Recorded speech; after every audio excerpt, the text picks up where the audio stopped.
மாட்டேங்குதுல. அந்த வட்டத்துக்குள்ள தானே நீ இருக்க. ஆமா, அப்படிதான் இருக்கு. எல்லாமே செய்யற, எல்லாமே என்னை விட உனக்கு தான் இந்த ஃபேமிலி பத்தி தெரியும். அப்போ உனக்கு தானே எல்லாம், நீ தானே பண்ணணும்.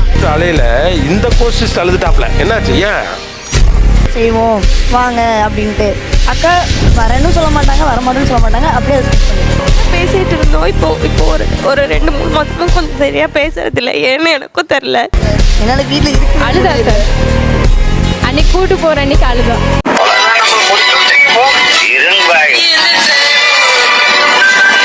ஒரு வீட்டுக்குள்ள 2 ஜெனரேஷன் ஆஃப் மருமகள்கள் இருப்பது என்பது எவ்வளவு சிறப்பாக இருக்கும். உங்கள் முகத்தில் வரும் புன்னகையிலேயே தெரிகிறது அது எந்த அளவுக்கு. இப்ப 90s கிட்ஸ் 2K கிட்ஸ் பேசுறாங்களோ அது மாதிரி 90s மருமகள்கள், இன்னொருத்தங்க 2K மருமகள்கள், இளைய மருமகள். ஆப்வியஸ் ஒரே வீட்டில் இருக்கக்கூடிய 2 மருமகள்கள் அவங்க கிட்ட இருந்து ஆரம்பிக்க போறோம். கொஞ்சம் தலைமைக்கு கட்டுப்பட்டு அப்படியே இருக்கின்னு இருக்கிறோம். மற்றபடி நாங்க எங்களை அவுத்து விட்டாங்கன்னு வச்சுக்கோ, சிறகு அடிப்போம் நாங்க. இந்த பக்கம்லாம் இளைய மருமகள், ஐ மீன் 2K மருமகள்களா? இதுல என்னப்பா சந்தேகம்? எப்பெல்லாம் இவங்களை பாக்குறப்ப இது பூமர்ரா அப்படின்னு தோணும். இவ்வளவு அதிகாரமா கேக்குறானே, தப்பா சொன்னா கொன்றுவானோ. உங்க ஹஸ்பண்ட் வந்து நான் மாமான்னு கூப்பிடணும் முறைப்படி. ஆனா அவங்க ஹஸ்பண்ட அவங்கள தவிர வேற யாருமே மாமான்னு கூப்பிடக்கூடாதுன்னு சொல்லுவாங்க. காலையில் ஏர்லி மார்னிங் சீக்கிரமாக எந்திரிச்சிருவாங்க. ரெஸ்பான்சிபிளாக ஹஸ்பண்ட் ஆஃபீஸ்க்கு அனுப்புறது, குக் பண்ணுறது. ஏமா புருஷனை ஆஃபீஸ்க்கு அனுப்புறது, குக் பண்றது எல்லாமே இப்போ பூமர்ல வந்துருச்சா? Good question. நம்ம ஹஸ்பண்ட செல்லம்மா சிக்கு வாடா போடான்னு கூப்பிடுவோம்.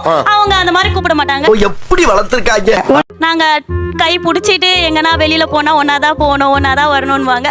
அவங்க வரமாட்டாங்க. வாங்க தம்பி உட்கார்ந்து பேசிக்கிட்டே போவோம். நீங்க ஏன் கடவுளை டார்ச்சர் பண்றீங்க? அதுக்கு இல்ல தம்பி, பேசிக்கிட்டே போனோம்னா நமக்குள்ள நல்ல பழக்க வழக்கங்கள் ஏற்படும். அப்படி பழக்க வழக்கங்கள் ஏற்பட்டா பல நன்மைகள் வந்து சேரும் தம்பி. அப்ப போகலாங்கிறீங்களா?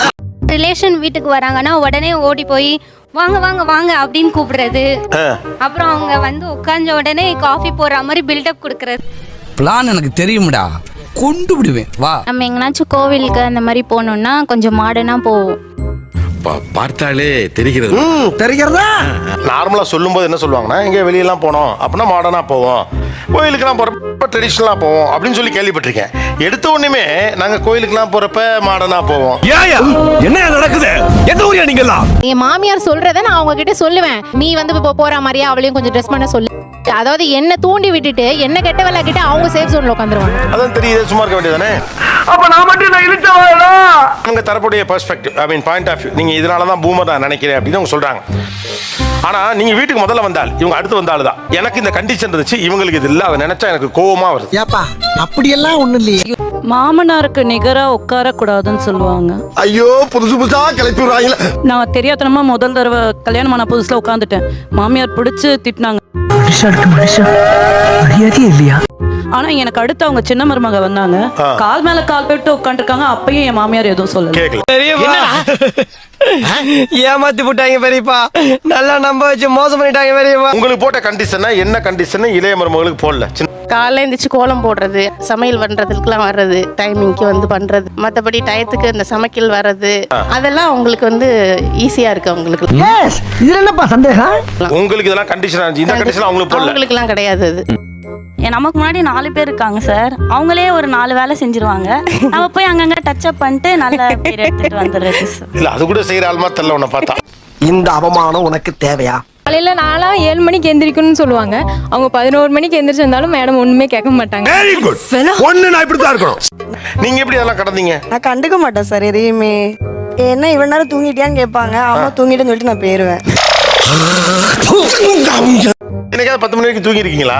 நோ சார், கனவுல கூட தூங்குனது இல்ல சார். பொண்ணை பத்தி நானே பெருமையா பேசக்கூடாது, அவ ஒரு மகாலட்சுமி மாதிரி. கனவுல கூட தூங்குனது இல்ல. தூங்குனது இல்ல சார். ஒத்துக்கிட மனசு இல்லனாலும் அதான் நேசம்.